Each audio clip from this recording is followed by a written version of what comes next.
Hebrew opening will be followed by an episode entirely in English. שלום, שלום, כאן דבי קצב, בפרק נוסף בפודקאסט המתקצבת, שבו אני מסבירה בשפה מובנת עניינים שונים הנוגעים לכיס הפרטי שלנו ולניהול וסדר במידע, נותנת דוגמאות, טיפים והמלצות, ומביעה את הדעות שלי כשצריך. הכל במטרה לעזור בניהול חיים מאורגנים וטובים יותר, גם מבחינה כלכלית, בדגש על עצות שימושיות ופרקטיות וקצת מוטיבציה לנשמה. הפרק הנוכחי שונה מהפרקים עד כה כי הוא לא בעברית אלא באנגלית, וזאת מכיוון שהאורחת בפרק היא אחותי נירית, שעל אף שמה הישראלי גרה רוב חייה בחול, והיא דוברת אנגלית בעיקר, אך גם בין היתר. אז תישארו איתי כאן, מבטיחה לכם פרק כיפי וקליל, ושאחרי כמה שניות תתרגלו למבטא הדרום אפריקאי לייט של שתינו. אז האזנה נעימה. Hi everybody, this is Debbie Katzev here, and this is my very first podcast episode of my podcast in English. My podcast is called HaMetakzevet in Hebrew, which means the budgeter, and it's a play on words on my last name in Hebrew, Katzev, Debbie Katzev. Katzev is from the... has like a meaning of budget in a way. So that's why this is my brand, The Budgeter. And that's how my podcast is also called The Budgeter. And the reason that this episode is in English, it's because I have a very, very special guest today. Somebody who came specifically to record the podcast all the way from London. No, I'm kidding. Not specifically for that. We'll explain in a minute. It's my very own sister, 9 years younger than me. Her name is Nirit. And I'll introduce her, but I'm also going to let her introduce herself in a minute. She is a mother of 3 wonderful kids. She's been living in London, correct me if I'm wrong, for the last 5 years. And we prefer to record this episode face-to-face. We could have done it online, but we thought because she was coming to visit anyway, said let's grab this opportunity and do this properly in person. And it's much nicer and it's a better conversation, even though there are fantastic technologies to do this online as well. And another thing which I want to say, which is obviously important because this is the first episode in English, as I said, to explain a little bit that my podcast is, I've recorded over 30 episodes so far, they're all in Hebrew. And the podcast is all about clever ways to deal with your money. I normally interview people that have that professions are related in one way or another to money, but I do it in a very different way. Hopefully one day I'll do everything. I'll have another podcast all in English and I'll do very similar ways.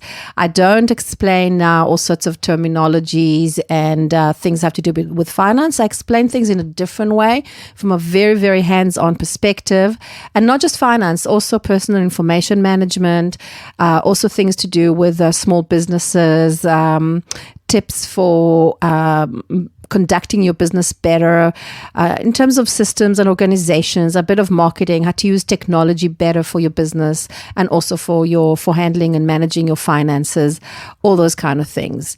And in a minute, you'll see how we also, this episode also will have something to do with money. So, for the past 18 years, Nirit, you've been living in Paris and then London. I think 13 years in Paris.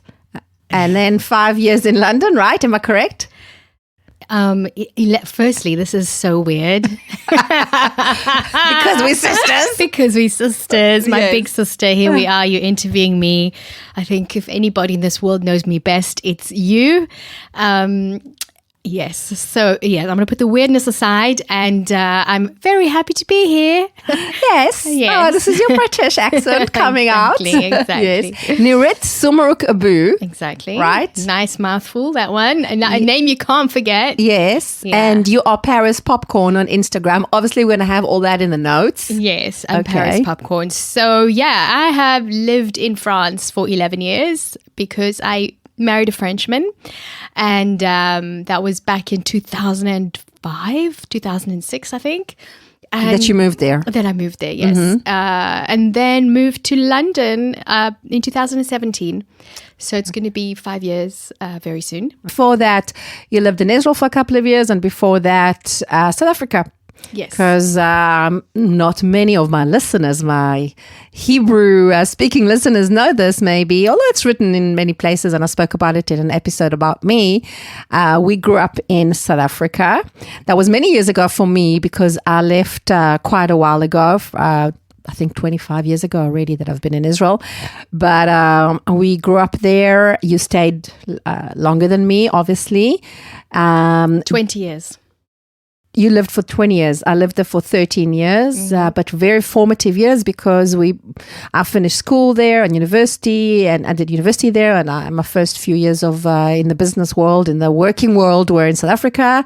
And you basically did your whole schooling and tertiary education and everything.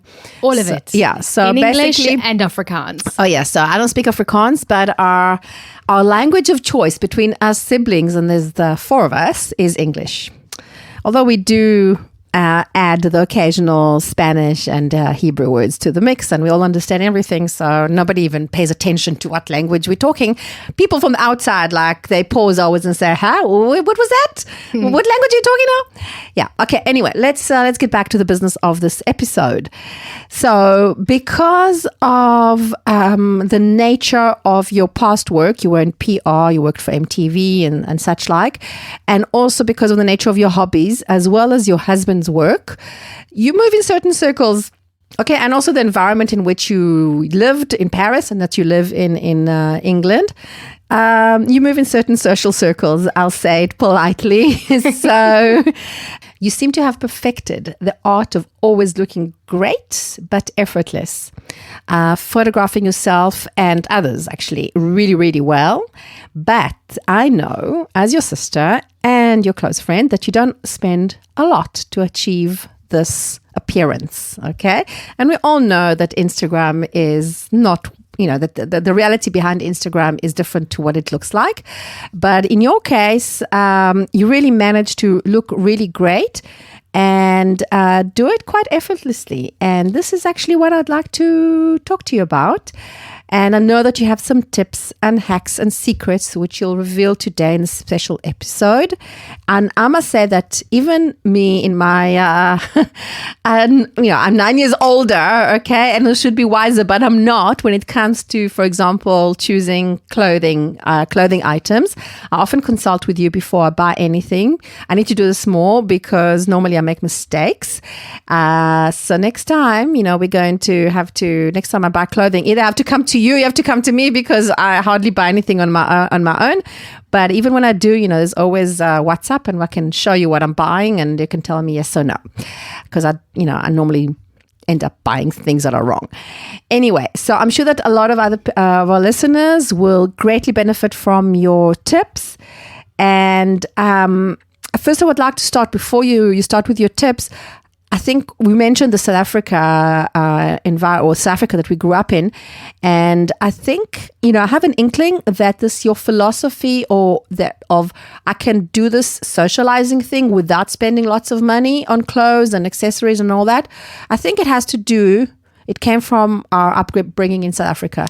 Oh, definitely. So, as we said, I spent most of my childhood in South Africa, and when I moved to France, to Paris, I came across, for the first time in my life, incredibly stylish looking people, and I was completely mesmerized by this world. And I decided to almost observe it from a journalistic perspective, and I would just start attending lots of events, anything from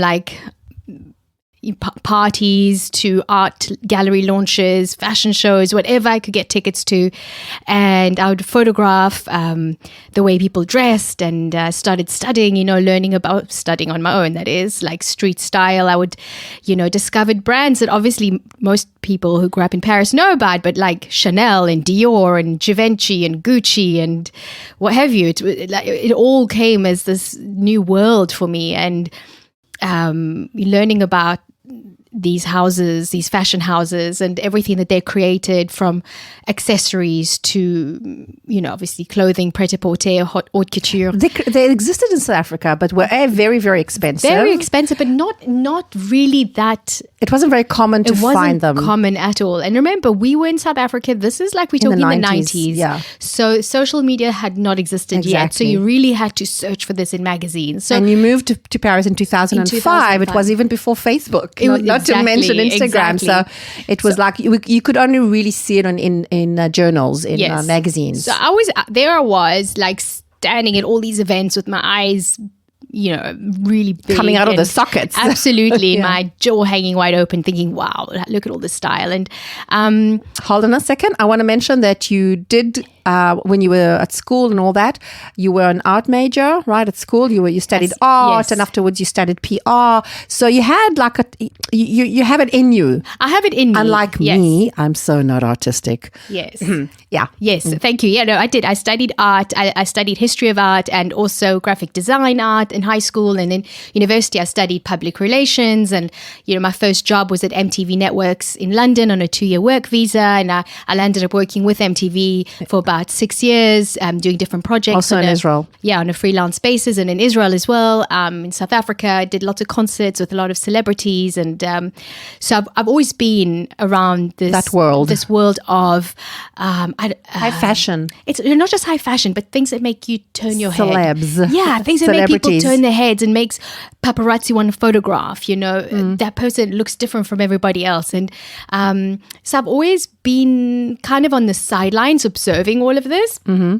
And then once I moved to Paris, I enjoyed being part of that world, mostly because we lived in the center of Paris, and my mother-in-law herself is very into fashion, and she was a big influence as well.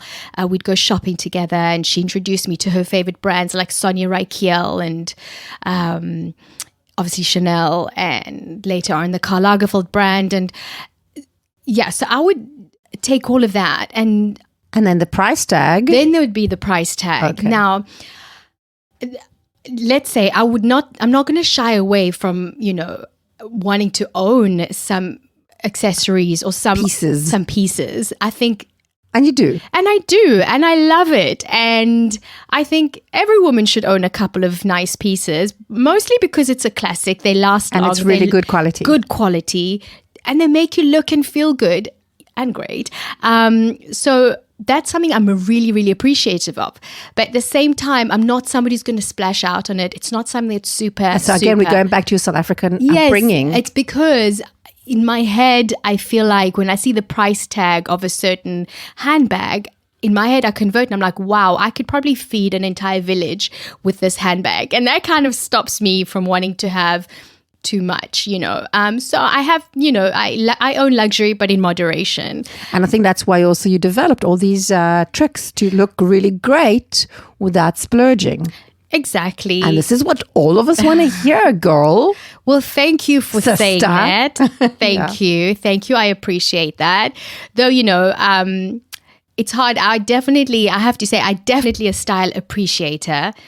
I love nothing more than seeing really, really well-dressed people just walking down the streets or just going out for coffee. I think people that put in an effort in the way they look, it's something I really... It describes me. It's just, I find it's art. For me, it's art. And I absolutely love it.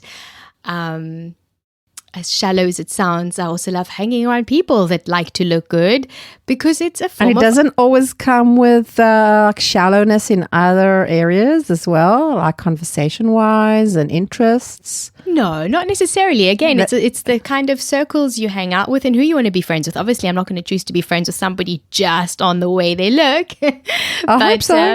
Or dress, yes. But what I'm saying is... it's just something I really appreciate when people have a little... Especially like if it's effortless. Exactly, effortless. And then obviously there's some that really, really go all out, that you can see they've probably spent the entire afternoon getting ready, especially when you go to like fashion weeks and stuff. That's not me. I cannot do that. I will just generally slap on something and... But you'll still look fantastic. Thank you. Tell us how you do it. Okay, so basically I also believe it's not so much what you wear, it's how you wear it and feeling confident. When I go to events, I will get dressed up the best way that I can, and I generally like to just feel good. I'll walk into a room with fresh energy. I'm generally always very excited when I go into you have a smile on your face. Yeah, so it's something that people I think appreciate, and that kind of like overtakes what you're wearing. As I said, I don't... But that's a personality thing. It's not easy to change one's personality to be like that. I mean, yes, we can all put on a nice smile, but not everybody has that, like... Inner charm. No, you're positive. You're a very positive person, from whenever you were born, like from when you were born. Okay, you're always very funny and very smiley and very nice and very. Everybody loves you, and so. I want to also, like, for people like me, like, what do I do? Like, when I need now to buy a pair of pants, okay? Yes. And I don't want to spend a lot of money, and I can't shop online, by the way. It's like, I can't. I need to try things on. Like, how can I go and choose something that I'm not going to regret afterwards, and also not spend, like, going from store to store to store to store, which I hate, and trying on things I can give up after 3 items in the first store. Okay, let's take today's example, a little shopping spree for your birthday. Yeah. We're not going to talk about that. We're not going to talk about that, but we did go on a shopping spree and we bought you a couple of tops. Now, the advice I gave you was buy something neutral. But that's my whole wardrobe is neutral because of that. And I feel that I'm lacking color. Okay, so when I refer to something neutral, I refer to stay away from prints.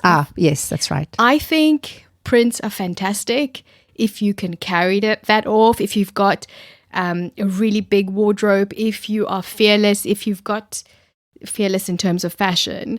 I, for one, will wear very little prints just because... I don't have a lot of time to get ready. I've got 3 kids. I'm running around most of the time. So I like to just throw on a couple of different pieces. So I know if I'm wearing a pair of blue jeans, I might wear a white t-shirt and a little green blazer with it and a pair of moccasins shoes. I'm saying a lot of ums. I am sorry. So that's your first episode. It's my first podcast ever. That's okay. And I know that probably the colors are very way too neutral. So I will add a couple of bling bling earrings, accessories, or I'll wear a red handbag to make it pop a little bit. That kind of look. You'll wear a handbag or carry one? I will carry a handbag. Yes. Thank you. Mm-hmm. So what about the pair of denims that I need to buy now? Okay, how do I go about not spending too much time? Obviously, not spending a lot of money. I can't even remember the last time I bought a pair of denims. Okay, firstly, you have to know your body type.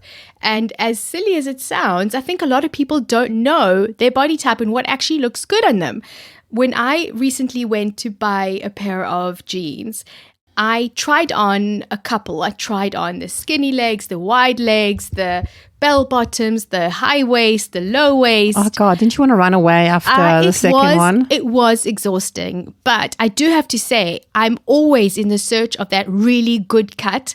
And once you find your style of jeans that make you look and feel good, it's something that you just generally stick to. Or you can just stick to that one pair that you buy, hoping that you don't put on too much weight or lose too much weight. Or maybe yes, but then you have to get another pair of pants, but that you can actually run with them for years. I have denim jeans that don't fit me, but I have from like 20 years ago. They're still here in my cupboard. Shh. In the hope that I'll get back to my pre-pregnancy figure one day. Yes. I'm working on it. We all are. Mm-hmm, yeah. So as I said, you got to know your body type. When you buy tops like the ones we bought today, you bought, it was was it satin? Linen. Linen, excuse me. It was linen button-up. When you wore it hanging out. And then I said to you, try tucking it in just a little bit in the front, leave the buttons open, and hang a nice long necklace that hangs just by the cleavage, yes, to make it look a little bit more sparkly, a little sexy, that mum jeans kind of effortless look. And it really changed the look from just simply tucking a shirt in. Those are little tips and tricks. And a belt. And necklaces. I absolutely love necklaces. Can really, really make an outfit. And for me personally is a pair of sunglasses.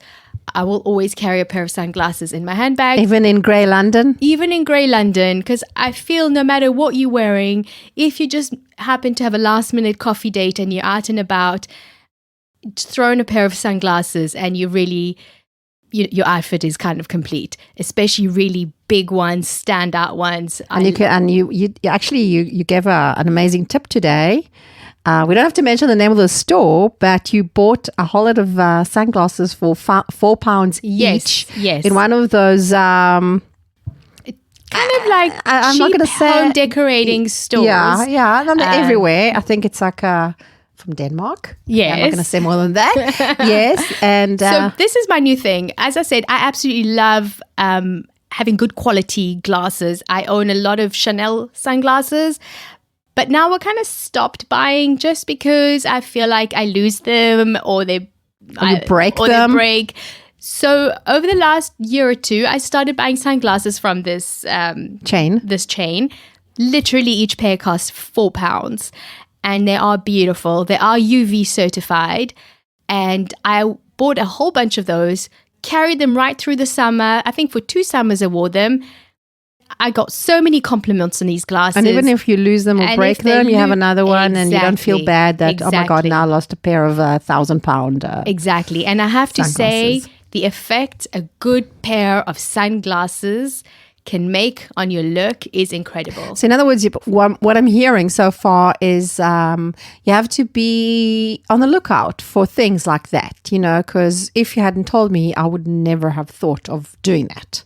Okay, of going to that type of store and looking for sunglasses because it's more like knickknacks for home and for little pieces of decor items. I would never have thought. Because you want that small piece of like not very expensive sunglass that you can actually squeeze into your purse. But I would have thought of buying it there, that I would find cheap and good ones over there.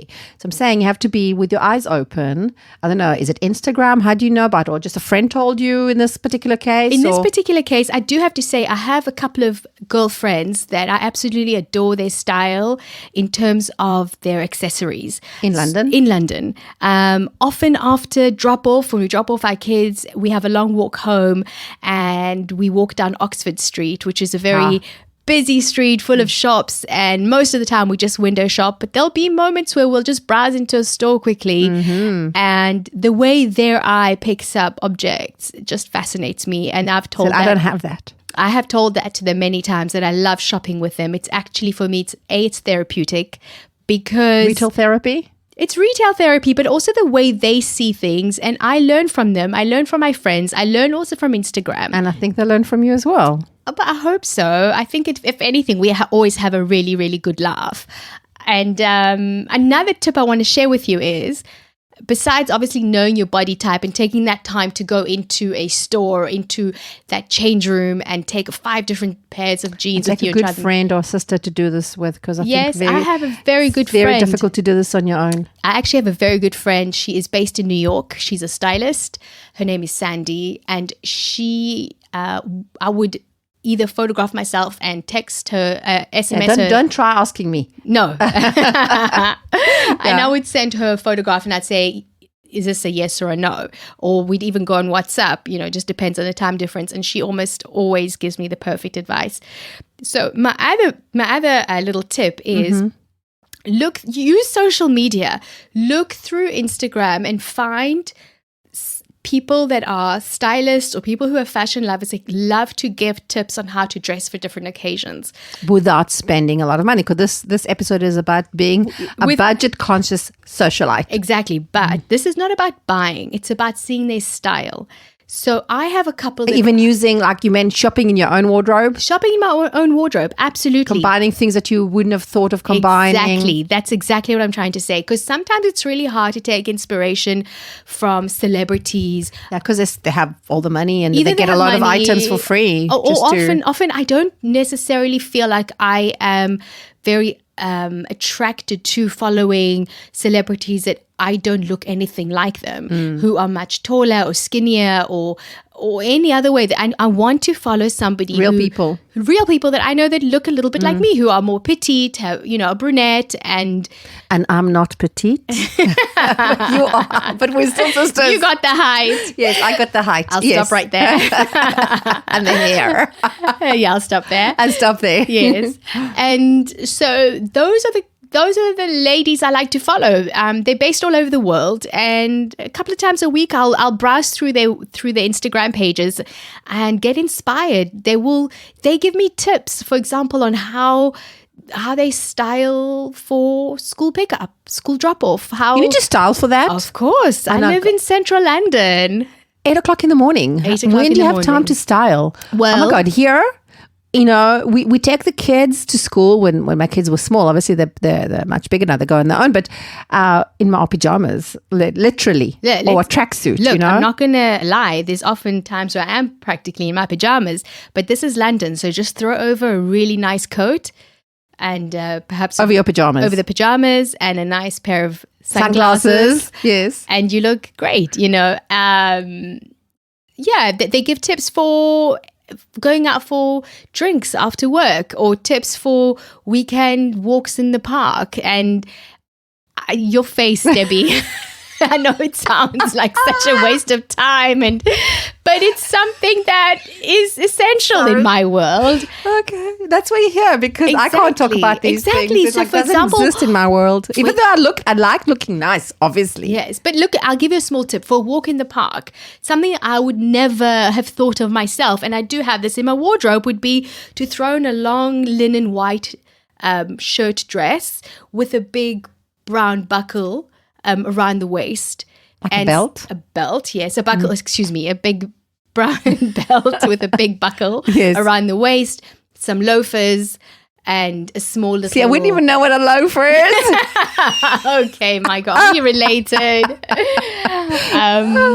Again, and a pair of sunglasses, a little jacket, and here's a nice little tip. Yeah. Do you know there's... Do you know there's a difference if you wear your jacket, with each arm in the hole? Or the same jacket but a different look, which is a lot more powerful. You just throw the jacket over your shoulders. But then it keeps falling off. But Debbie, that's part of being stylish. You got to learn how to balance it on your shoulders. That's so it's very Anne Winter kind of look. It's tiresome, but it's powerful. Go into a meeting, going to a cocktail party, wear the jacket just over your shoulders, changes your look completely. Even women with significant fronts can carry that look. Even. I'm not sure. It sounds as if it's going to even... No, as long as your shoulders are held up high, head up high too, and so tiring. It's tiring, but it's, you know what? It's so worth it. You become memorable. Shop? I know, I'm memorable. Okay, now tell us, where do you shop? Okay. For yourself. I love Zara. I think Zara has some classic pieces. I won't buy too many. I will buy some classic pieces that I know I can wear often. Oh, and by the way, Zara and H&M, which was another place where I like to shop, I won't necessarily buy their quick off the line, like the most recent arrivals. Recent, but they actually, all these brands have, some people don't know this, but they actually have a higher priced products that most people won't really buy because they're more expensive than the usual price range. So for example, H&M, you will look through, like, say, the skirts, and suddenly you'll find a couple of skirts that are not selling for £12 or £20. They'll be selling for £60 or £80. Most people won't buy it because you don't go to H&M to spend all that money.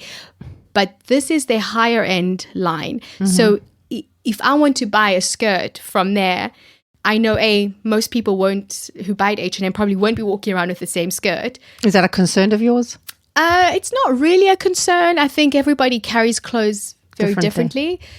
But again, it's nice to have something that's more unique. More unique. Okay, so you would buy the more expensive skirt, for example, and it's better quality. It's better quality. So again, if it's something that I wanted to last for a long time, I don't really like so much the idea of buying something that I'm only going to wear for this summer. I'm not perfect. That does happen. Not to mention that it's bad for the environment. It is very bad for the environment. There's a whole lot of other issues related to fast fashion, as we know. Exactly. So, and on that point, exploitation in the global warming, all sorts in of things. everything. That's another reason I buy a lot of secondhand, I must say. Yeah, but also I recycle a lot of my clothes. Now, a lot of the fashion houses, from Zara to H&M, if I'm not mistaken, take them back. You can actually they have bins where you can go and just throw in all your clothes in there and they get recycled.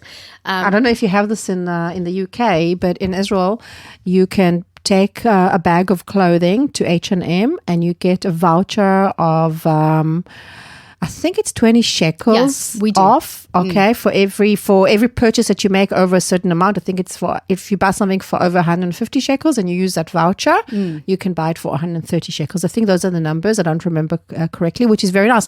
And I read, and I hope that they do that, is that they actually sort through those bags and whatever they can use again for their own clothing, they do. Okay, they reuse the material, and what they don't, I think some of it goes towards industries, that actually need pieces of clothing for different industries. Yeah. So it all gets used one way or another, which is really nice. But also, when you buy wisely and you buy like a couple of pieces good pieces that last for a long time, and your wardrobe is not overflowing with clothes, it actually saves you a lot of time and headache. Because when I have to get ready, I don't have all the time in the world. As I said, I'm a mom to 3 small kids. Half the time they run in the bedroom or they need me for something, and I have 4.5 minutes to get ready. At this point, I open my cupboard and I just don't know where anything is. Isn't it easier just if everything is black? Exactly. Yeah. So now I'm trying to reduce my wardrobe and just keep it to, as I said, basic outfits that I can just accessorize it. It's about organizing the wardrobe in that way, seeing what you have, being able to pull out, these pair of trousers with that jacket and this top, matching shoes, handbag, let's go. That is kind of where I'm headed to at the moment, and it is saving me so much time. So I really, really suggest that as a huge tip. Are you also mostly in flats?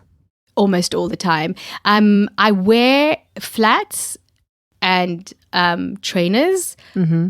I love certain pairs of trainers. I find they can be really styling. Today, it's so accepted to wear really fancy dress with trainers. Mm-hmm. And the highest heels I will probably wear are kitten heels. You look very confused. What is that? Kitten heels are very tiny heels. It's about... Thick ones or very thin ones? No, they can be thin ones. Mm-hmm. I think it's about 2 centimeters, if I'm not mistaken. 10 centimeters, excuse me, if I'm not mistaken. There will be moments I'll wear higher heels. More when you go out at night. If I go out and we're going to a restaurant, yes, I'll wear my high heels. But I won't necessarily wear it if we're going to go out for standing in a long period of time, because I find it uncomfortable, and it's almost, I think, kind of going out of fashion. Maybe I'm scared to say that, because I know a lot of people do love high heels still, but maybe it's with age as well. As I grow up, it's going out of fashion. It's an age thing. Yeah, I didn't want to say that. And it's bad for your back at the end of the day. So, Yeah, but if you can pull it off, my gosh. Yeah, it does look nice, obviously. Yeah. Now, tell me, for your kids, you also buy those chains that you mentioned, Zara, H&M, mostly? Yes. I definitely don't spend a lot of money on fashion for my children. Because they grow out of the clothes so quickly. Very, very quickly. Also, they use a school uniform. So the amount of times they actually wear their clothes is very little during the weekend. I have a good friend. She's based in Paris. She has a business where, and I think she's super clever, her clients, people like me, drop off bags and bags of all our children's used, pre-loved branded clothing. So from anything Pre-loved? Pre-loved, pre-owned, pre-loved, loved, pre-owned. Okay, I don't know the no, correct... I've never heard of that Yes. term. Okay. So, for example, dresses that my kids wore that we absolutely loved them in for special occasion. But it has to be a high brand, be it like Petit Bateau, Jacquardie, Baby Dior, anything that's obviously not. So you drop it off. You drop it off, and then she sells it for you online. She has an online shop. She photographs all the items of clothes. And you get money for it? And you get a good on commission. consignment, obviously. Yes. If it's not sold, you don't get anything. Well, if she doesn't sell, or if she notices there's there might be a stain on it, she will donate it to charity. But otherwise, I find that's really, really good. So sometimes if I do want to buy my children a branded skirt, I will... Would you buy from her as well? Oh, I do. Absolutely do. When I do need something, I will buy from her. From when you're in Paris? From when I'm in Paris, but you can buy it online as well. She does deliver. I find that very, very very clever. And to be honest with you, I know her clients, and these are all very well-to-do, wealthy people. They take care of their clothes. They take care of their clothes, and they take care of their money, and they're environmentally conscious. So it's really becoming quite the trend. So that's a very good tip, actually. Yes. Because for kids, we tend to either if we have families or neighbors that you can get clothes and you can give clothes, like hand-me-downs. I do that, obviously. But I never really have anybody to get clothes from my eldest son, because he's like the eldest out of everybody. So my other son, he gets his clothes often, although he's now becoming so huge himself that he needs his own everything. But I think people shouldn't shy away from handing clothes over to each other. I think it's amazing. It's amazing. I love doing that, and I love donating if I can. And I wish there was someone that I could get clothes from. Doesn't happen often, unfortunately. Also, I have teenagers. It's a bit different, I think. Yeah, and I know that also in London, if you don't want to, for example, recycle the clothes, you can also donate to a lot of charities. Research organizations. Oh, here as well. Yeah, you can just literally go and drop off at different community community groups and centers. So there's always that option. And okay, so I want to ask something a little bit kind of related about. As we said, you really know how to look great in photographs. Can you give us some secrets of taking photos and editing them? Well, thank you, Debbie. I do love photography. It is an absolute passion of mine. I love photographing people at certain moments in their lives. And I use two small tricks, actually. One is framing picture. A lot of people make the mistake when they'll take a photograph of somebody and you won't really see the background of where they're at. So it's just a photograph of somebody's face, and they'll say, "Oh, this is our holiday in Morocco." Yeah, really? I don't see Morocco in your photo. Whereas when I will tend to photograph the background as well. I find that very important. So as a person. Of course, as well as a person. So that photograph needs to tell a story. So in other words, you're saying, and I learned that from you actually, and I do it when I can, is the photos need to be staged a little bit to be really good. They need to be staged, but when I photograph, I'm so used to it now, I don't need time to stage it. Yeah, but you tell your kids, go to the right, go to the left, stand here like that, like this. I mean, you do tell your people, yes, your crew, you do direct them. I do direct them. So I direct them in the sense of where I know the light will hit them really quickly, where the light will hit them really well, making them look, a little bit, brighter in that aspect. And they've known to react quite quickly. But as I said, when I photograph, especially during fashion events or street fashion or holidays, you will always see in the frame where we're at. It has to tell the story. So if we don't get too close up, in other words. No, not too close up. And close up is a portrait photograph. Unless you want a specific portrait, then go for a portrait. But if you want to tell a story of where you're at, make sure you've got the background, and make sure your background looks good. Avoid having people like walking. This is not really nice, but I'm saying you will very seldom, you'll find me taking a photograph and publishing of badly dressed people in the background. But you can always edit them out. And redress them. No, you can edit them out. I mean, there are apps for that. Or I keep the background nice and clear, or I make sure that somebody who's a local, who's wearing local clothes, walks right happens to walk in the background, I'll snap it right there. I will. Is it legal to take photos of other people? But you won't see their face. No. Okay. I will. No, when it's blurry, it's far away. You can't really see. So my photos, I like to tell a story. And we take photos of yourself. I First of will- all, I know that you've trained your eldest daughter, Sienna, Yes. to take good photos from a very early age. She's Yes. been like your little mini-me. And she comes with you to all sorts of events. Yes. And she takes photos of you for your Instagram. Yeah, so one of my tricks is never just stand facing the front when you're facing the camera. When you just stand there, you just kind of look like a You look statue. lost. You look lost. You look like Yeah, that's somebody. what I tell everybody when they say, let's take a photo, and they all stand like this. They'll- And I always yeah. say, no, let's do something. Let's either sit or let's turn. Let's like do something like, What I normally do is, I don't know if you've ever been in that situation where you are on holiday or there's a family of tourists come and quickly run up to you and say, can you please take a family photo of us?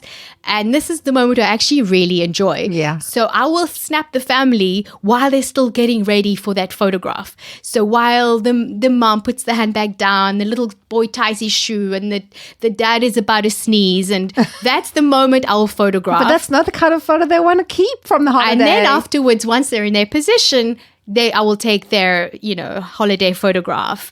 And when I see when they're looking through the camera, they all burst out laughing at the unposed photo. And you know what? Chances are that's probably the one that's going to be framed and put up published. and published. Yeah. Just because it tells a story. It Yeah. shows the reality. It's exciting. It's funny. And tell me, what about if you're taking a selfie or somebody's taking a photo of you, like your daughter? How do you stand so you look the best? you Okay, know? there's a couple of tricks. As I said, don't just stand there. Firstly, always turn yourself a little bit, like I always say, about 45 degrees. Is that correct? With your shoulders? Yeah. Point your shoulder first more towards the camera and then bring almost that blue steel kind of look. Okay. But Ben yeah, Stiller. but when you are sideways, you look thinner. Not that body image is an issue, but it just looks Yeah, we all want to look we all good- want to look good. a little bit slimmer Yeah. in a photo, and you never press your arm against your body because that widens your arm. So either Another put- thing is to stand, if you're standing with people, to also stand in the middle and not on the side. yeah, it depends. If everybody's so much taller than you are, you don't, which is my case most of the time. You don't want to throw the So you do stand on the side. yeah, it depends. And then you stand and you put your sideways. hand on your hip, or at least And your leg? no, your leg. You can. Yeah, you don't like do like a pose with a leg or something. Not necessarily. I mean, I'll focus more on your arm, that it's not flat against the rest of your body. So either hold it out a little bit or put it on your hip. And I think it's always best to photograph, especially when it's me. You'll often see me walking in a photo. Just because I find when you are looking busy, it's sexier, it's more attractive Than just standing. than just standing. So I have a photograph which was taken a couple of years ago. I was walking down Avenue Montaigne in Paris, and I absolutely loved that road. It looked really beautiful. And I asked somebody to photograph me at that point, and I didn't want to Somebody, just... you mean just like somebody on the street, like a bystander or like a... Yeah, I think it was just somebody who was shopping, and I was like, "Do you mind taking a quick photo, please?" And yeah, it's Only you. Yeah, only me. I don't know, Okay. many people are doing Take that my these phone, days. take a photo of me. Yeah. And it wasn't somebody that you knew that if they knew how to even take a good photo. Exactly, but I knew how I can pose so that even if I just take only one shot, it will possibly be okay. So I will often say, please make sure you get my shoes in. When you tell somebody to get the shoes in, they will think they need to they make sure the shoes in. But actually what I'm trying to say is you're framing your whole body and you're getting the background And in. how's that photo? It's beautiful because I'm walking down the road and I'm carrying my handbag and It's like almost like an action shot. it's an action shot. So while I'm carrying and walking down the road, I'm swinging the handbag and I'm wearing big sunglasses and I'm looking up and I'm smiling at the bird. I don't know, whatever is. The sun. Exactly. And that's the moment that photo is taken with Avenue Montaigne behind me. Now, when I published this photo, so many people wrote back saying, "Oh, wow, it's so fantastic. Look at you. You are in Paris. You're living the high life. You're in this fashion world." And in actual fact, I think I was just walking through that road. I wasn't actually doing any fashionable event. But because of the background and the way I was carrying myself in the photo, And that you were walking. and I was walking and looking busy, And not standing. it created an illusion of, wow, she's styling it. Voila. That's a very, very good tip. Okay, so that's a bit of secrets. Oh, and what about editing? Tell us the apps you use to make the photos a bit, Yes. lighter, different. It's mainly lighting issues, It's mainly right? light, yes. I prefer, I use an app in Photoshop, just helps create, In Photoshop? and on the phone. You can have and it's called Lightenary. It's not Photoshop. No, but it's through Photoshop. Is it through Photoshop? The ones Lightroom, or what about Lightroom? the Lightroom. Lightroom, that's what That's it is. It's That's Adobe. it. Yes, Adobe Photoshop. There you yes, go. You yes, see, yes. one of us knows the But technical you showed me issues. another one, Lens or something. Lensa as well is a really good one. It it kind of removes all Wrinkles. wrinkles. It kind of I don't. It smooths It's out. a bit of a filter. It is a filter. Look, normally I like to go with the natural, to be quite honest with you. I will not necessarily Photoshop any of my photos. I like to just play with the light. I think when the light is bright, it attracts the eye. It's a happier feeling. The photo tells more of a story because you can see more detail. If I'm ever doing a close-up, which is quite rare, because I'm not... I don't believe in photographing too much of myself. I like myself in an action to tell a story. With the whole body. Yes, because it tells a story. As opposed to me. I prefer my face and my body. Yeah. You see, 'cause I consider myself a storyteller. I like my photos The art to of tell. storytelling, it's like a big thing in the world today. Exactly. People pay a lot of money to hear a story. to hear- Exactly. So stories. so you'll very seldomly find a photograph published of me where you just see my face. Yeah, so I that's don't. true. It's not really. I'm not talking about me. I'm talking about where I am, what I'm whole story. experiencing. Just to share that with the world. So, as I said, I will hardly ever Photoshop anything in my photos. As I said, I might Photoshop certain little elements if there's like a rubbish bin suddenly I didn't notice in the background of a photograph. I might just pop it out, but that's about it. And how can our listeners follow you? Oh, so they can follow me on Instagram, which is Paris Popcorn. And You also have a website. I have a or website. a blog or what? Yeah, how do you know by how the you call same it? name, www.parispopcorn.com.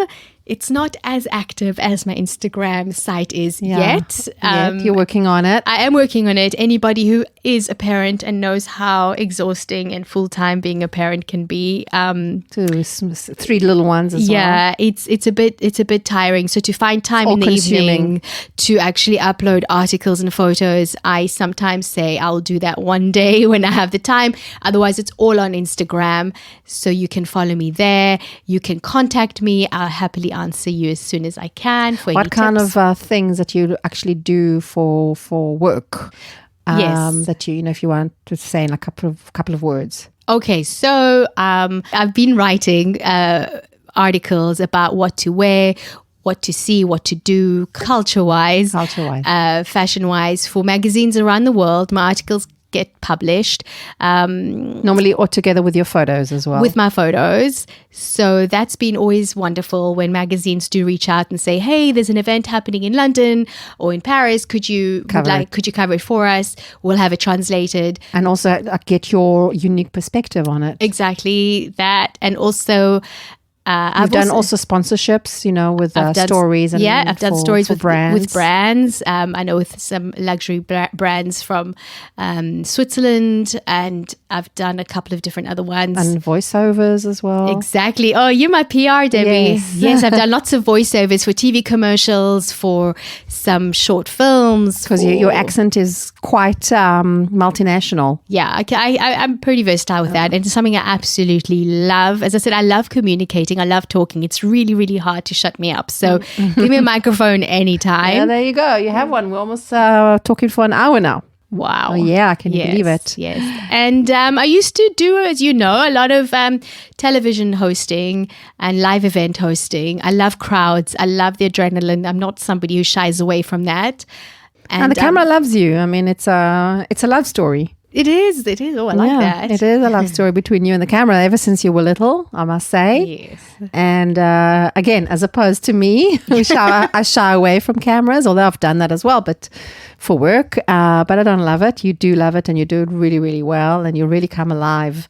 When you're reporting, and you love all these things. Thank you. I think it's just basically down to the fact that I love communication. I love it so much. So when I have any platform, and you have the eye to spot the things that I wouldn't see, for example, in any situation. So there you go. Thank you, big sister. A pleasure. Okay, so I think we can wrap up, and we can say that I think we gave our listeners a few tips on how to be more, how to be socialites, but on a budget. Kind of on a budget, and to make it look great on Instagram, because, that's the world. And I'd like to thank you, and also for everything that you did for me today. On your birthday. Yes. And I'm curious to see how this episode will turn out. Oh, this has been so much fun, and I am so happy to be here in Israel. And maybe we'll even do like a whole podcast one day. We'll have to think of an idea.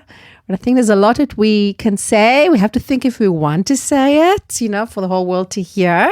Yes. There's a lot of stories, but we'll see. We'll think about it. Anytime. I am your biggest fan. Oh, me too, yours.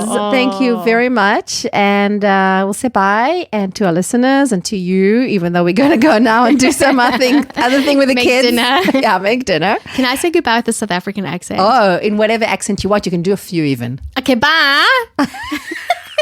Enough French. Au revoir, merci beaucoup de m'avoir écouté ce soir. Je suis très, très heureux. In other accents, other languages? Bueno, Spanish. Mira, por ahora creo que hablamos demasiado y ya llegó la hora de decir chao y muchas gracias a todo el mundo. Oh, qué lindo. Sí. Yeah, we are such multinational sisters. Okay, bye. Bye, להתראות. להתראות. Au revoir. ובחזרה לעברית, תודה רבה לכם על ההאזנה לפרק המיוחד הזה. אם יש לכם שאלות או נושאים אחרים הקשורים לניהול כלכלי או לניהול מידע אישי או מידע עסקי שתרצו שאסביר בפרק עתידי בפודקאסט, אז אתם יכולים למלא את השאלון המצורף לסיכום של הפרק. תמציאו שם, תרשמו את השאלה שלכם, אני בטוחה שאחרים גם יוכלו ללמוד מהתשובה שאתן, ואתם כמובן תקבלו מענה לסוגיה שמעניינת או מטרידה אתכם. וניתן ליצור עמי קשר ישירות לגבי ייעוץ, ליווי או הרצאות בנושאים בהם אני עוסקת דרך האתר שלי או העמודים שלי בפייסבוק האישי או העסקי. פשוט חפשו המתקצבת ותגיעו מהר. לינק לאינסטגרם של אחותי נירית מופיע גם בסיכום, בנוט של הפרק, דרכו ניתן גם ליצור עמה קשר. מה עוד? אשמח מאוד אם תעקבו אחרי הפודקאסט שלי כדי לקבל התראות על פרקים חדשים ולא לפספס שום דבר. ואם אתם מאזינים דרך ספוטיפיי, אז ניתן לדרג את הפודקאסט שם. אשמח לקבל כמובן דירוג גבוה, 5 כוכבים, 4 כוכבים. וגם באפל, אם אתם מאזינים דרך אפליקציית הפודקאסטים של אפל, אז גם שם ניתן גם לדרג ואפילו לכתוב ריוויו. אשמח כמובן לריוויו טוב וחיובי. אז תודה רבה וביי.